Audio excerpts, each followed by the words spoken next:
రే ఏదిరా అమ్మాయి? టైం చూడరు ఎంతేందో, వెళ్ళిపోయిందిరా అమ్మాయి. రోజులు లేట్ వస్తే ఎలా చెప్పు? సర్లే పద, ఇంకేం చేస్తాం, లేట్ చేసాం కాబట్టే వెళ్ళిపోయింది. రోజు నేను తెచ్చిన పూలన్నీ ఒకచోట చేరుతున్నాయి, కానీ నేను కోరుకున్న అమ్మాయి మాత్రం నా చెంతకు చేరట్లేదురా. బాధపడకురా మామ. సముద్ర పల్లెలు కాలేజ్ అమ్మాయిలు మనం వచ్చేసరికి వెయిట్ చేయరా. కరెక్ట్ టైం వనే రావాలి. ఎవరు కాకపోతే రేపు బెటర్ లక్ నెక్స్ట్ టైం. ఏంటి ఫీజు ఎలా పెట్టాడు? ఇవాళ కూడా ఫెయిల్ అనుకుంటా.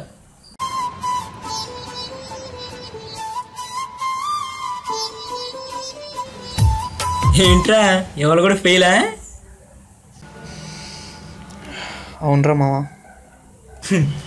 ఇలా అయితే నువ్వు ఆ అమ్మాయికి చెప్పినట్టు ఆ అమ్మాయి నీకు పడినట్టే. ఆపర తొక్కలది సినిమాలు చేసినంత ఈజీ అనుకున్నావు. ఒక అమ్మాయి మడేయటం అంటే ఈ మాత్రం తెలియకుండా మళ్ళీ సినిమా డేట్ అవుతాడంట. సినిమాలు అంటే ఏమనుకుంటున్నావు? సినిమాలు అంటే అంత చెప్తున్నారా నీకు? సినిమాలు కష్టాలు ఎలా ఉంటాయో తెలుసారా నీకు? అసలు ఒక సినిమా ఎలా పడుతుందో తెలుసా? మాకు లక్షల జీతం వస్తున్న జీతాన్ని వదిలేసి ఫిల్మ్ ఇండస్ట్రీకి వస్తే కొన్ని రోజులు ప్రస్తుతం ఉండాల్సిన రోజులు వస్తుందిరా. అయినా కానీ మేము సంతోషంగా ఉంటాం. ఎందుకో తెలుసా? సినిమాలు అంటే పిచ్చి ప్రేమ మాకు. అసలు ఒక సినిమా ఎలా పడుతుందో తెలుసా నీకు?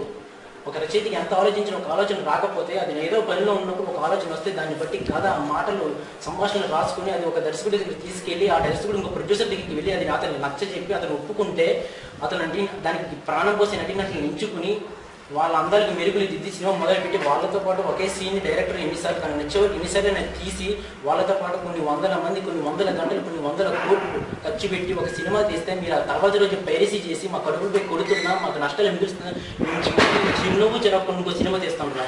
మీరు ఆఫ్టర్ ఒక అమ్మాయి హృదయం గెలుచుకోవడానికి ఎంత కష్టపడుతున్నారే. మేము కొన్ని కోట్ల మంది హృదయాలు గెలుచుకుంటే కానీ ఒక సినిమా హిట్ అవ్వదు.